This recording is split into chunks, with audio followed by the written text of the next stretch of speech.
prime weld. It's a cut 60. So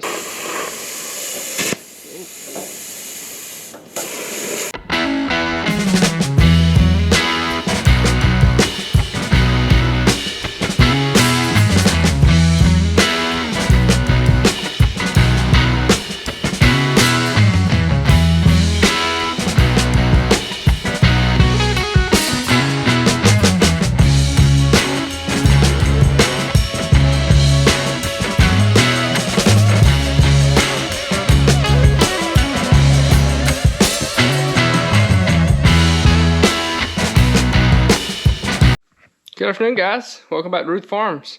It's August 19th. It's a Saturday. Evening time. I've been helping my wife inside. We've been working on our mudroom, putting the bench and stuff in. So I am working on building a hopper for our corn bagging system.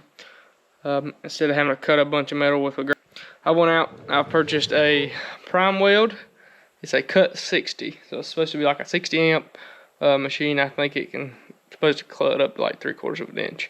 I've been wanting a plasma cutter for a long time, and I thought this would be a good opportunity. Hopefully this is going to save me a lot of money on buying a hopper, by making my own hopper. So hopefully what I'm saving by making it will pay for this. So I'm going to show you kind of an unboxing. You know, I don't know much about it. I don't know a lot about plasma cutting. I have taken some welding and cutting classes when I was in college. So I do have an idea on plasma cutting. I just, you know, I've never been around one a lot as far as setting it up and stuff. So maybe you guys can learn a little bit. Right, I'm no way affiliated with these people. I'm just going to give you my honest review. And if I later on, if I have any issues with it, I'll let you know. If I have any issues right out of the box, I'll let you know. So open it up. We've got a box here. And a box here.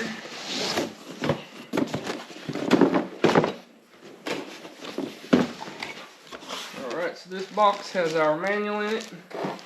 I bought an extra set of tips and stuff for it.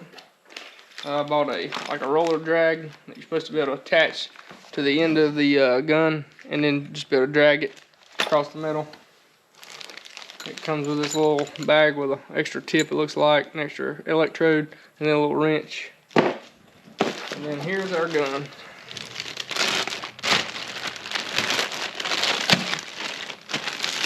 I've never had a lot of experience with one, so you know, I've been around it in industry and stuff, but I've never had my own and never been around one a ton. But you know, this is an IPT 60 gun. I'm thinking it said it was 25 foot. That could be wrong. You got a little shield here, keep you know, if you hit it on the table or something, it's not going to shoot out. Trigger knob feels pretty good, and then it's a quick disconnect type thing. You just put it on there, screw it on there onto your machine. You can take this on and off real quick. This box has our little rinky-dink face shield thing. It has this, which I'm not real sure what that is yet. It has an adapter so that I can actually run this machine on 220 or 110. Here in the shop, we're going to use it on 220 all the time, but it's neat to have the opportunity where I could plug it into a receptacle somewhere on the farm if I don't have 220. Here's a ground clamp. Honestly, it feels like a pretty nice clamp. And it's a Denso style plug. You just push it in. Hopefully you guys can still see me. Alright, so here's our machine. I like the color. Got a good color, got a good finish. Looks very nice. So like I said, it's a prime weld cut 60. You have an air pressure regulator here. You have, I'll have to look at the book exactly. One of these is your, okay, so this is, I'm assuming this is your power, like how much amperage you got. You got from 20 to 60, and then this is your post flow. So that's how long the air actually flows after you let off the trigger and quit cutting. That's to help cool the electrode and cool the tips and all that off, help them last a little longer. You got a button here when it's up in the upper position. That's to set your air pressure. That lets a certain amount of air pressure actually go through the machine, just like if you were actually pushing the trigger. That way you can set your regulator to the appropriate pressure. 2T, I believe, is where when you push the trigger and hold the trigger, it stays lit. When you let off the trigger, it, cuts off. 4T, you actually push the trigger, it lights, you can let off the trigger, and when you push the trigger again, it cuts off. So, for the most part, we'll probably be in 2T. But anyway, so I think the old machine looks pretty good. It's got a, I'm an electrician by trade, so I like it. It's got a good looking connector here. The cord looks pretty good. It's a good molded cord design. I like it. You've also got this little connector here. I guess that's what that connector inside that box is for. This is so like if you have a CNC plasma table, you can actually connect it up here and it will run, based off of that CNC, what it's telling it to do. It's got a cooling fan here, and it's got a breaker down here to turn the machine on and off. So my first impressions is, it looks like a pretty good unit. I've done a lot of research online. I've been wanting one for a long time. I was contemplating buying the Harbor Freight, I think it was the titanium, and reading a couple forums, I read a lot that said this machine was just as good, if not better, and it automatically comes ready for that CNC part, which probably never going to affect me, but it's automatically ready for that. And this machine out the door with extra tips and that drag piece was less than 800 bucks. The one from Harbor Freight was on sale for like $10.99, normally $12.99. So, pretty significant price savings. I ordered this machine, I'm pretty sure I ordered it Thursday at like lunchtime, and it's Saturday. It came here about 1:30.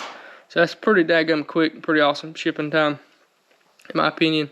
So, seems really good so far. This machine has a 3-year warranty. Yeah. So let me get everything hooked up. I've got plenty of cutting to do, so y'all gonna get to see me try it out. And we're gonna put this thing to the test and see how it does. Alright you guys, I got my machine, I got the air inlet put on it. I got my power hooked up. I was sitting here going through, kind of just checking through this manual. So they got this reference page, it's on page 30 of the user manual. This is your amperage to PSI to material thickness settings. We're on mild steel. We're looking for around 3/16 of an inch. It's gonna be 45 amps. It's gonna be 60 PSI. Y'all can see that. I don't think it's gonna show y'all good enough, but anyway, y'all can take my word for it. So to set our air gauge, we're gonna press this into set air mode. That lets air come out the gun. Then we're just gonna set this. We want it around 60 PSI, which is right to there. Alright, we're gonna go back to regular mode. And we wanted this on 45. 45. I'm gonna set my post flow to like 15 seconds to try that. So let's give it a whirl and see what happens. It does nothing.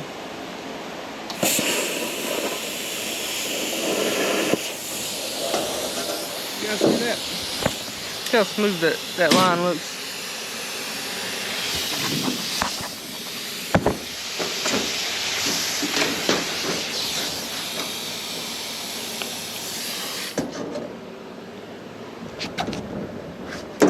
This piece of metal is hot, you guys. Crazy.